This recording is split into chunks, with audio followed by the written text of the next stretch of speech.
ದಿನಾಂಕ 25 ಜುಲೈ 2026ರಂದು ನಮ್ಮ ಆತ್ಮೀಯ ಹಿರಿಯರು ಹಾಗೂ ನಮಗೆಲ್ಲರಿಗೂ ಮಾರ್ಗದರ್ಶನ ನೀಡಿರುವಂತಹ ಶ್ರೀಯುತ ಶ್ರೀನಿವಾಸ್ ಜೋಶಿ ಗುರುಗಳು ಸರ್ಕಾರಿ ಪ್ರೌಢಶಾಲೆ ಗೌರ್ಬಿಯಿಂದ ಸರ್ಕಾರಿ ಪ್ರೌಢಶಾಲೆ ರೋಡ್ಗಿ ತಾಲೂಕು ಇಂಡಿಗೆ ವರ್ಗಾವಣೆಯಾದ ಪ್ರಯುಕ್ತ ಇವತ್ತು ಸರ್ಕಾರಿ ಪ್ರೌಢಶಾಲೆ ಗೌರ್ಬಿಯಲ್ಲಿ ಅವರೊಂದು ಬೀಳ್ಕೊಡುಗೆ ಸಮಾರಂಭವನ್ನು ಹಮ್ಮಿಕೊಂಡಿದ್ರು. ಕಾರಣಾಂತರಗಳಿಂದ ನಾನು ಆ ಒಂದು ಸಂದರ್ಭದಲ್ಲಿ ಭಾಗಿಯಾಗೋದಕ್ಕೆ ಸಾಧ್ಯ ಆಗಿಲ್ಲ.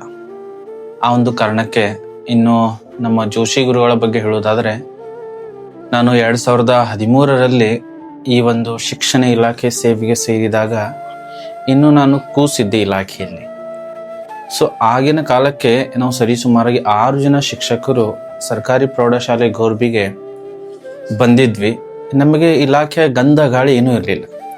ಅಂತಹ ಒಂದು ಸಂದರ್ಭದಲ್ಲಿ ನಮಗೆಲ್ಲ ಮಾರ್ಗದರ್ಶನವನ್ನು ನೀಡಿ ಇಲಾಖೆಯ ಹಲವಾರು ಕೆಲಸಗಳನ್ನು ಕಾರ್ಯಗಳನ್ನು ಹೇಗೆ ನಿರ್ವಹಿಸುವುದು ಎಂಬುವಂಥದ್ರ ಬಗ್ಗೆ ಸ್ಪಷ್ಟವಾಗಿ ನಮಗೆ ಬುನಾದಿಯನ್ನು ಹಾಕಿದವರು ಯಾರು ಅಂದರೆ ಅದು ಜೋಶಿ ಗುರುಗಳು. ಸೊ ಈ ಒಂದು ಸಂದರ್ಭದಲ್ಲಿ ಅಲ್ಲಿ ನಾನು ಸರಿಸುಮಾರಾಗಿ 12 ವರ್ಷ ಕಾರ್ಯವನ್ನು ನಿರ್ವಹಿಸಿದ್ದೇನೆ. 2024ರಲ್ಲಿ ನಾನು ನನ್ನ ಸ್ವಂತ ಜಿಲ್ಲೆ ಬೆಳಗಾವಿಗೆ ಆಗಮಿಸಿದ್ದೆ.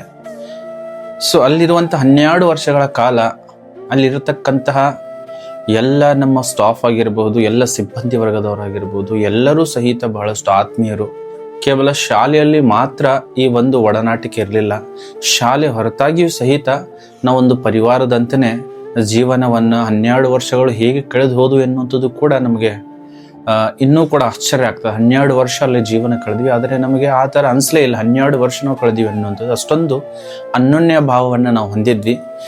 ಜೊತೆಗೆ ಅಲ್ಲಿ ಸಿಕ್ಕಿರುವಂಥ ಪ್ರೀತಿ, ಅಲ್ಲಿ ಸಿಕ್ಕಿರುವಂತಹ ನಮಗೆ ಗೌರವ ಸದಾ ಎಂದೆಂದಿಗೂ ನಮ್ಮ ಜೀವನದ ಆಳದಲ್ಲಿ ಇರ್ತದೆ ಎನ್ನುವಂಥ ಮಾತನ್ನು ಈ ಒಂದು ಸಂದರ್ಭದಲ್ಲಿ ಹೇಳಲಿಕ್ಕೆ ಇಷ್ಟಪಡ್ತೇನೆ. ಜೊತೆಗೆ ನಮ್ಮ ಗೌರ್ಬಿ ಗ್ರಾಮನೂ ಸಹಿತ ಅಷ್ಟೇ ಅಕ್ಕರೆಯಿಂದ ನಮ್ಮೆಲ್ಲರನ್ನು ಬರಮಾಡಿಕೊಂಡು ಆ ಒಂದು ಗ್ರಾಮದ ಬಗ್ಗೆ ಹಲವಾರು ಸೇವೆಗೆ ಸೇರೋಕ್ಕಿಂತ ಮುಂಚೆ ಹಲವಾರು ತಪ್ಪು ಕಲ್ಪನೆಗಳು ನಮ್ಮಲ್ಲಿ ಸಹಿತ ಇದ್ವು. ಆದರೆ 12 ವರ್ಷದ ಪರ್ಯಂತ ಅಲ್ಲಿ ಸೇವೆ ಸಲ್ಲಿಸುವಾಗ ಯಾವುದೇ ತರನಾಗಿರ್ತಕ್ಕಂತಹ ಅಂಥದ್ದು ಯಾವುದೇ, ನಾನು ನನ್ನ ಸ್ವಂತ ಜಿಲ್ಲೆ ಬೆಳಗಾವಿ ಸರಿಸುಮಾರಾಗಿ 360-380 ಕಿಲೋಮೀಟರ್ ದೂರದಲ್ಲಿ ನಾನು ಸೇವೆ ಸಲ್ಲಿಸುತ್ತಿದ್ದರೂ ಸಹಿತ 12 ವರ್ಷದ ನಂತರ ನನಗೆ ಹೇಗಾಯಿತು ಅಂದರೆ ಅದೇ ನನ್ನ ಸ್ವಂತ ತಾಲೂಕು, ಅದೇ ನನ್ನ ಸ್ವಂತ ಗ್ರಾಮ ಎನ್ನುವಂಥ ಭಾವನೆ ನನ್ನಲ್ಲಿಯೂ ಸಹಿತ ಇತ್ತು. ಆದರೆ ಹಲವಾರು ಕಾರಣಗಳಿಂದ ನಾನು ಕೂಡ ವರ್ಗಾವಣೆ ತೆಗೆದುಕೊಂಡೆ. ಸೊ ಈಗ ನಮ್ಮ ಜೋಶಿ ಗುರುಗಳು ಸಹಿತ ಅಲ್ಲಿಂದ ವರ್ಗಾವಣೆ ಆಗಿದ್ದಾರೆ. ಅವರ ಆಶೀರ್ವಾದ ಹೀಗೆ ನಮ್ಮ ಮೇಲೆ ಇರಲಿ, ಅವರ ಮಾರ್ಗದರ್ಶನ ಹೀಗೆ ನಮ್ಮ ಮುಂದೆ ಇರಲಿ ಅನ್ನುವಂಥದ್ದನ್ನು ಈ ಒಂದು ಸಂದರ್ಭದಲ್ಲಿ ಹೇಳಲಿಕ್ಕೆ ಇಷ್ಟಪಡ್ತೀನಿ.